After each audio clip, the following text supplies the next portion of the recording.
Sen menga raqib bo'lolmaysan. Ixtiyorimda yuzlab harbiy kemalar bor. Sen esa, sen oddiy bir surgundagi shahzodasan. Na uying, na ittifoqdoshlaring bor. Sendan hatto otang yuz o'girgan.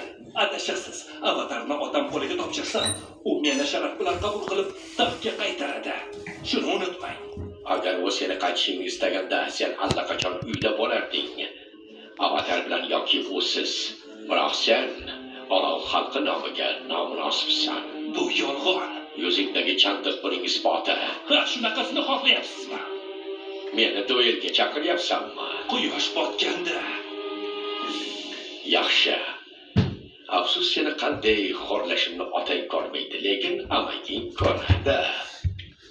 Shahzoda Zuko, oxirgi marta duelda nima bo'lganini unutdingizmi? Men hech nimani unutmayman. Ajoyib ekan. Voy, hey! Chiqa qol, Limon. Bu cho'fat bola seni boshqa qo'rqitmaydi. Gyatso. Hey, Ang, tushligimni topdingmi? Ang, men uni yemoqchi emasdim. Rost. Xudoyim.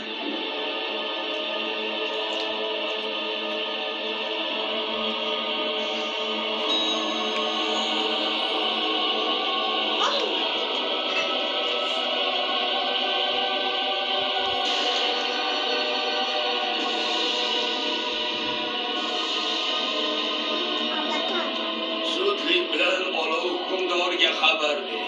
Avatar qaytdi.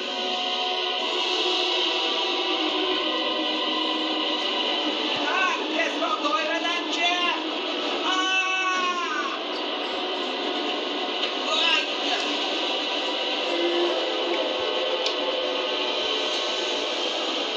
Nima bo'ldi?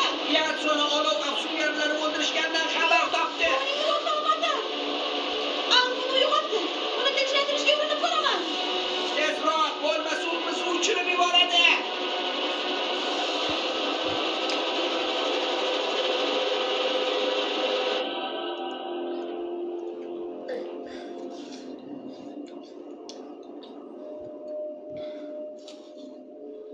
Olov afsona qoidalarini unutma. Ular sening eng kuchli quroling. Meni yengishiga yo'l qo'ymayman. Bu uzoq cho'zilmaydi.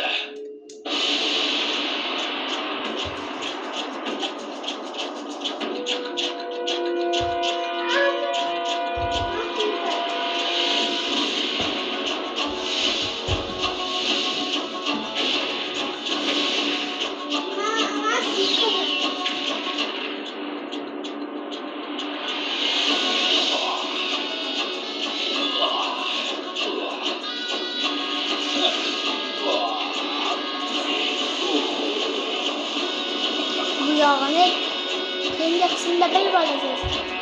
Hayır, davomı chiqsinmi?